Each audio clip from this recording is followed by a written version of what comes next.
Assalamualaikum warahmatullahi wabarakatuh. Perkenalkan, nama saya Muhammad Badarudin Mukti, akan menyampaikan mata pelajaran fikih kelas 7 dengan judul alat bersuci.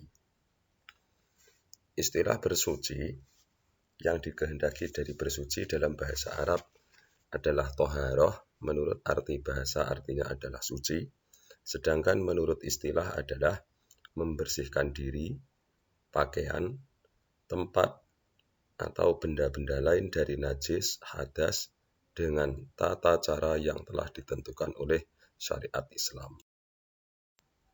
Apa saja alat yang bisa digunakan untuk bersuci? Dikelompokkan menjadi dua, yaitu benda cair dan benda padat. Maksudnya, dalam membersihkan atau dalam mensucikan itu harus menggunakan alat, sedangkan alat yang digunakan untuk bersuci dibagi menjadi dua, yaitu benda cair dan benda padat. Benda cair adalah air, sedangkan benda padat yang digunakan untuk bersuci adalah batu dan debu.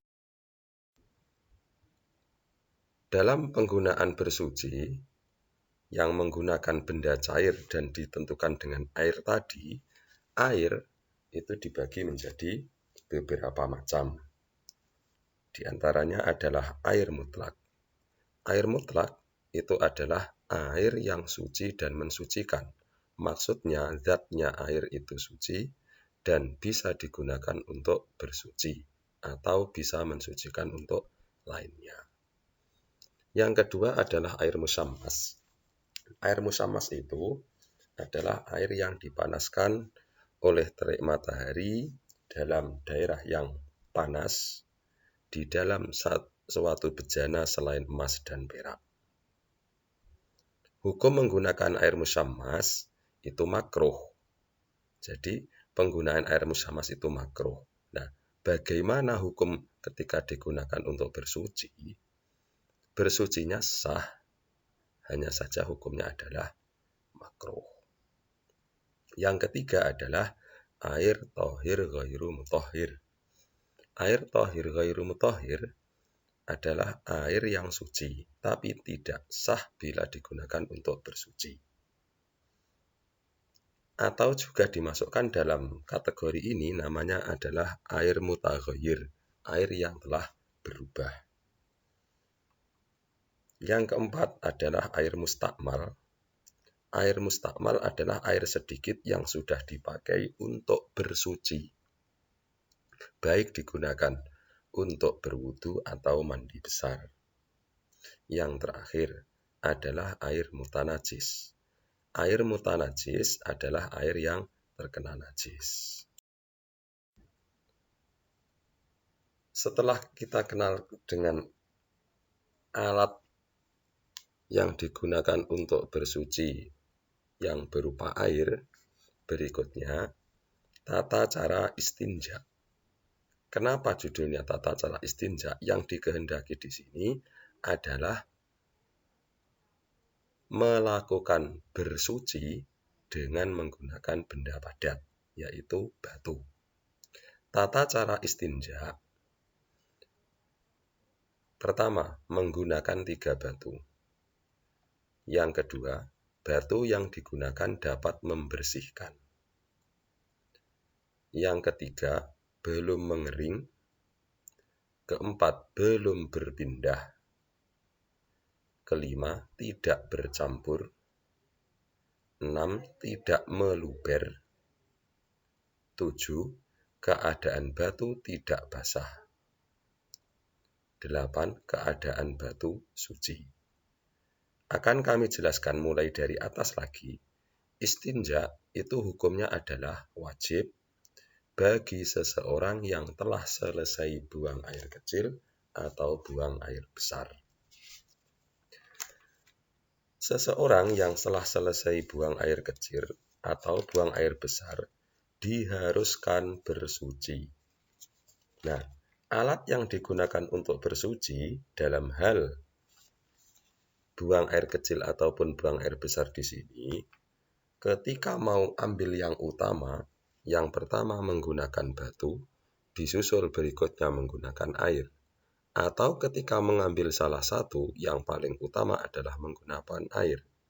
Akan tetapi, apabila tidak ada air atau tidak menginginkan menggunakan air, maka dalam penyuciannya boleh menggunakan batu. Hanya saja dalam penggunaan batu ini harus menetapi syarat-syarat yang ada. Di antaranya menggunakan 3 batu. Yang dikehendaki dengan 3 batu adalah 3 sisi batu. Mungkin batunya jumlahnya 3. Atau batu jumlahnya 1, hanya saja batu tersebut mempunyai beberapa sisi yang bisa digunakan untuk membersihkan. Yang kedua, batu yang digunakan dapat membersihkan, maksudnya bisa membersihkan kotoran yang telah keluar, maksudnya bekas kotoran yang keluar dari tempat keluarnya tadi. Ada kalanya batu itu tidak bisa membersihkan karena batunya terlalu licin, semisal. Ketika belum mengering, sehabis buang air besar, sehabis buang air kecil, bekas keluarnya kotoran tadi belum sampai kering. Yang keempat, belum berpindah. Maksudnya, kotoran yang keluar dari tempat keluarnya kotoran tadi tidak berpindah kepada anggota badan yang lain. Kelima, tidak bercampur. Maksudnya bercampur adalah bercampur dengan najis lain selain najis yang keluar dari dalam tadi. Keenam, tidak meluber. Maksudnya meluber yaitu bisa membasahi pada sekeliling tempat keluarnya air kencing ataupun berak. Yang ketujuh, keadaan batu tidak basah. Kenapa diharuskan tidak basah? Karena kalau nanti batunya basah, maka itu nanti bisa memeratakan najis. Maka dari itu disyaratkan di sini tidak basah atau kering. Dan yang kedelapan, batunya suci. Ini diharuskan. Ketika batu yang digunakan tadi tidak suci, maka itu tidak bisa membersihkan, akan tetapi bisa menambah najis yang baru pada anggota badan. Dalam penulisan ini dituliskan dengan menggunakan batu. Akan tetapi yang dikehendaki dengan batu adalah batu atau benda-benda yang mempunyai sifat seperti halnya batu. Di antaranya keras, bisa membersihkan, suci. Nah, apa saja yang selain batu? Mungkin kayu, mungkin tisu, mungkin potongan genteng, dan lain-lain. Sedangkan tata cara bersuci.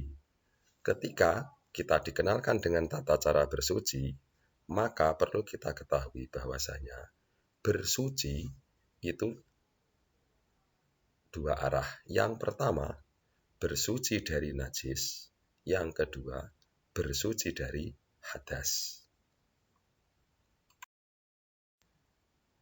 Bersuci dari najis. Sebelum kita melakukan bersuci dari najis, tentunya harus kenal dulu macam-macam najis yang ada 3. Pertama, najis mughalladah, kedua mukhaffafah, ketiga mutawassithah. Najis mughalladah adalah najis yang ditimbulkan oleh anjing atau babi atau anak dari keduanya. Najis mukhaffafah adalah najis ringan yang disebabkan oleh kencingnya anak laki-laki yang umurnya kurang dari 2 tahun dan belum makan apa-apa kecuali ASI. Ketiga, najis mutawassithah adalah najis selain mughalladah dan mukhaffafah. Sedangkan cara penyuciannya untuk mughalladah dengan menyiramkan air 7 kali salah satunya dicampur dengan debu. Najis mukhafafah cukup dengan memercikkan air, sedangkan najis mutawassithah yaitu dengan cara membasuh sampai bersih atau sampai suci. Bersuci dari hadas. Ketika dikatakan hadas, maka kita harus kenal hadas itu dibagi menjadi dua. Yang pertama adalah hadas kecil, cara penyuciannya dengan berwudu, dan yang kedua hadas besar, cara penyuciannya dengan cara mandi besar. Sekian yang dapat kami sampaikan, akan disambung dengan video yang berikutnya. Terima kasih, semoga bermanfaat. Assalamualaikum warahmatullahi wabarakatuh.